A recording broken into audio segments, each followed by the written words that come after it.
So we have a 5R55E here, and then over here we have the 4R70W. This video is to go over torque converter stabbing. So usually when you pull the torque converter off for the first time, it's going to leak fluid all over the place. But these have been practiced on. And so when you pull a torque converter out, you want to make sure you always check the yoke here where it goes inside the transmission. You can see where it's polished right here. That's where it goes into the pump bushing. If this was scored, you would need to pull the pump and the bell housing off to change that bushing. The seal rides right on this little line going around here. Okay, right at the tip of my fingers, okay? And you want to make sure there's no edge on that. So up and down with your fingers going around, checking for any kind of wear, all right? The other place you want to check is where it slides onto into the pump gear right here on these little channels right here, the locks. That's where it slides onto your pump gear. So this torque converter is good. It's not blue. Okay, you want to, it definitely could be blue in the front. It's old, but it's not burnt, okay? So now let's look at the where the pump goes on to. So this is your input shaft to your transmission. It splines onto the overdrive planetary carrier, okay? Then this seal right here is really important. This is what we call the stator support. So this is the stator support. This is the seal that locks up your torque converter clutch. So this is really important. If you have a torque converter clutch slipping, it could be that this seal failed. All right, so now we have our input shaft, we have our stator support, and then inside here is our pump gear. You can't really see it. So there's 3 places where these slide onto the torque converter right here, okay? So we gotta have the pump slide into the pump. We gotta slide the one-way clutch of the torque converter over the stator, and then the turbine inside the torque converter has to go on the input shaft. So this needs to drop in 3 times, and I really like this transmission because when I go to stab this torque converter, it should drop 3 times. 1, 2,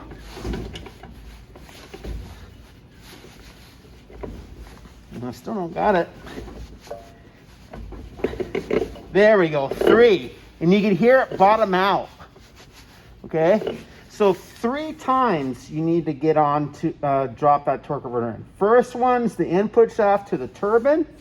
The second one is the one-way clutch onto the stator support, or the stator of the torque converter onto the stator support.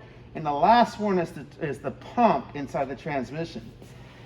My big worry with these torque converters is if you separate the transmission from the engine or the engine from the transmission, always stab the torque converter into the transmission. Do not leave this attached to the engine and then stab the engine. Because if this was attached to the engine, you stabbed it, you could see how you would not be able to get those 3 drops into the torque converter with the torque converter. So let's try that again. Okay. I'm gonna go ahead and pull this out. All right. So I'm gonna go 1, 2,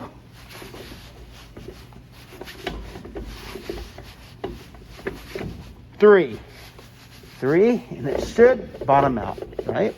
When you tighten the torque converter bolt nuts onto the flywheel, this will come out a little bit. All right, so here's our 4R70W. Here's our torque converter. I'm gonna pull this out. Again, fluid will go everywhere. If this was just pulled out, it does not have a drain plug on this. Sometimes the 4R70W will give you a drain plug for the converter because it does give you in the bell housing the hole for that drain plug. But what they did was in later models, they took that plug away from the torque converter because they didn't want people screwing up the transmission. Torque converter isn't blue, it's nice. I don't see any heat discoloration.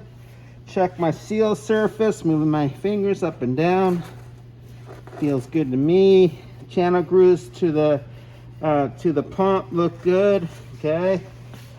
As far as the transmission input shaft, it's going to go onto the turbine of the torque converter. Stator support's going to go into the stator and the one-way clutch of the torque converter, and then you have the pump inside here. If I had any wear in here, I would need to pull the pump and change the torque converter bell housing, bushing, and seal. Okay. All right. So now I want to do a different technique with this torque converter. I'm going to install this in, and then you really always got to be careful of these sharp edges. They will slice your hand. So sometimes a heavier torque converter, you want to lift up and spin it. There's one, two,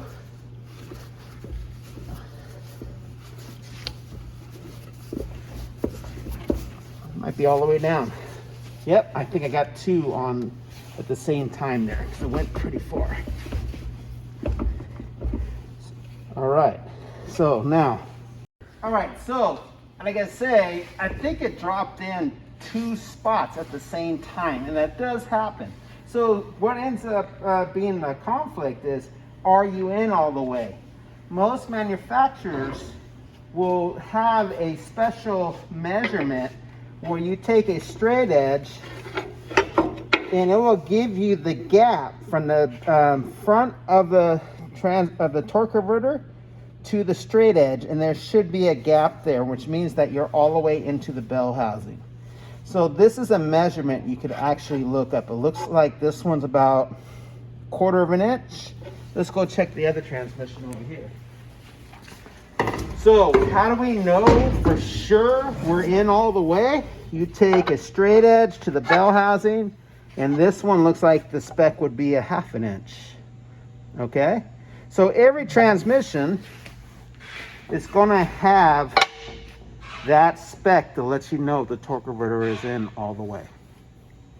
Okay.